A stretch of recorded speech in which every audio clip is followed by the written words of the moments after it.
I'm here with the town's engineer, Paul Aluni. We're here at the site of the future Yentile Farm Recreational Facility. Paul, kind of tell me where we are in the future park here. Sure.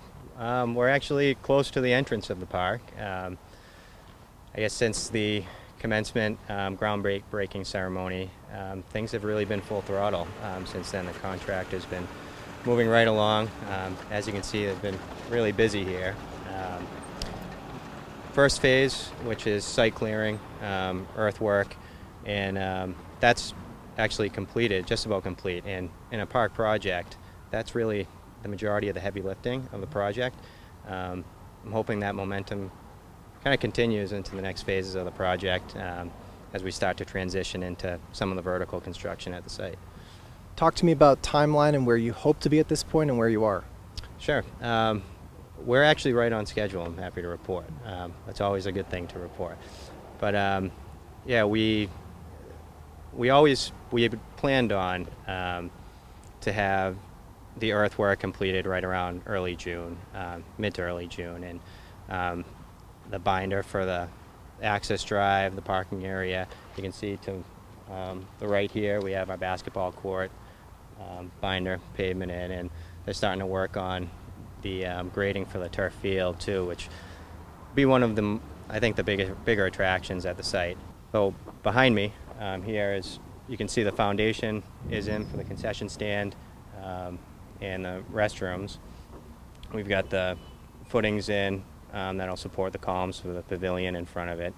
And you can start to see the boulders that they create really the frame or the footprint for what will be the playground, and there'll be multiple structures for children of all ages. There'll be a toddler section, I believe out to the right, and then two other kind of play structures and a swing set over to the left, kind of behind that dump truck there.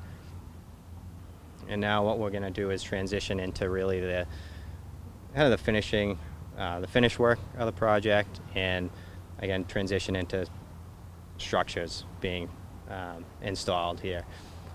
What they'll do is, at this point, now that the major earthwork is done, they'll end up starting at the back of the site and working their way towards us, towards the entrance for the finish work. And that's just so that it's a logistics game and a strategy by the contractor, which is a good one, where they don't want to finish something at the front of the site just to start running over with heavy equipment and rip it up. Kind of makes sense, you know, it goes without saying, but it's good that they have that plan in place, and they're sticking with their game plan, and their experience is really shining through here too. So it's been a good, they've really lived up to their reputation as working fast, diligently, and keeping communication up with the town. What we're looking at here is the granite curbing for the site.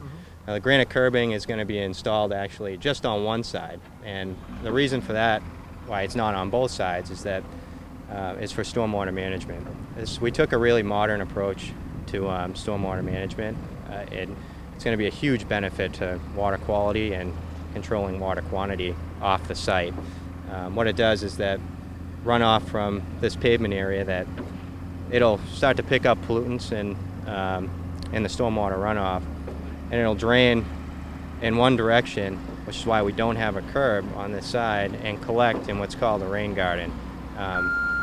It's loosely termed, I guess it's called the integrated management practices, where you integrate landscaping into your stormwater management system, and again provides just a huge benefit to water quality right off the site. There's a whole other element when it comes to construction, which, in my opinion, that's where you really want to be cognizant of your wetland resource areas. You can see just all the tracks around on this pavement area. And what we do to protect the wetland areas in this instance is we set up what's called erosion controls. As we start walking through the site, we'll start to see them. They're just beyond this slope here. And what that is it sets a perimeter of, they're called fiber rolls. It's really wood chips. It can be wood chips, it can be bales of hay. Anything to really filter runoff. We had a rainstorm just probably about an hour ago. So all of that runoff, from the construction site, you can see it'll pick up this dirt. We want to prevent this from entering the wetland area, and that's what those erosion controls do. starting to see some of the finished part of the park here behind us. Kind of Right. talk to me about how many of these we're going to be able to see in and when they're going up. Yeah, these are the field light poles. You can see the foundations for them. There's going to be 4 of them situated across the field. You can see we've got actually all 4 foundations in. They're 70-foot tall poles, so not small by any means. The cool thing about the construction of these poles is those foundations that you see sticking out of the ground, they're buried 16 feet in the ground. You can imagine the operation to put those in was really impressive. There's really a giant auger that augers down the 16 feet.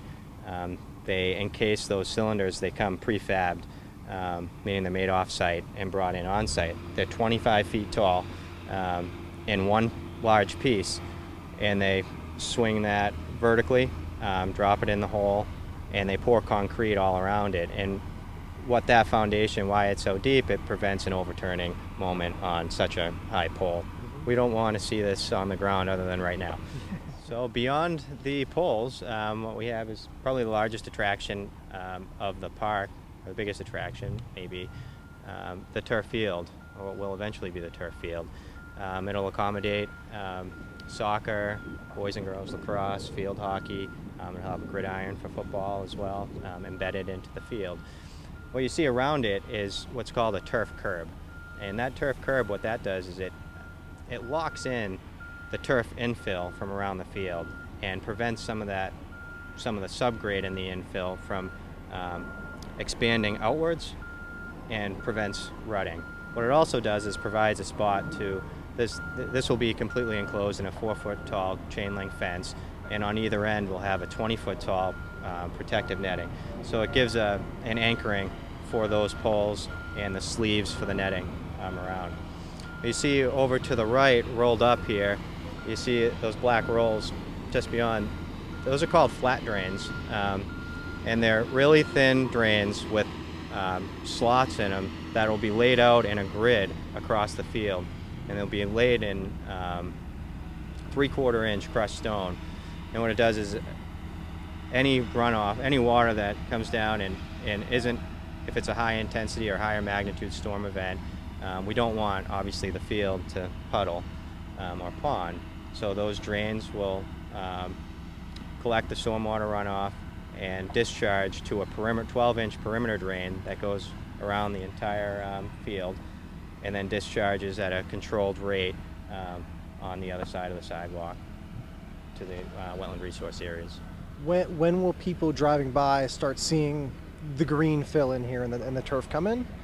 I would expect that to occur actually pretty soon. I'd say by mid-July, mid to late July. As talked about earlier, what they want to do is really start at the outside with their finished work and work their way towards the front. So once, what they're going to do over the next couple weeks here is they're working on it today actually, is installing the bleacher section. They'll finish there's a sidewalk that goes around the entire perimeter. They'll do that over the next week as well. Finish the bleacher section. There's a retaining wall that retains the infill for the bleachers from the field, so to speak. And at that point, they'll end up proof rolling, so leveling the entire field, putting on the sub-layers, which is the flat drains and the 3/4 inch crushed stone, is about 6 to 8 inches of that. And then there's a I think it's a polypropylene shock absorbent mat that goes on top of the crushed stone, the infill, and carpet, they call it, for the turf, then goes on, is the finished product. So I'd expect all that to happen sequentially and have a field there by the end of July. Yeah, that's probably accurate. And I guess, we just talked about when the fields will start taking shape. Talk to me about the finalization of the timeline here and when this park will be ready to open and when potentially a grand opening could happen. I know you're on schedule now. I don't want to set you back, Right. but when are you hoping to see this kind of complete up? It really put me on the spot. I expect to see a park by mid-fall. When you drive by, I expect to see all the notable features in place: the concession stand up, basketball court finish, that rubberized asphalt they use, and all painted, parking lot all painted and finished pavement, landscaping all done, turf field of course done.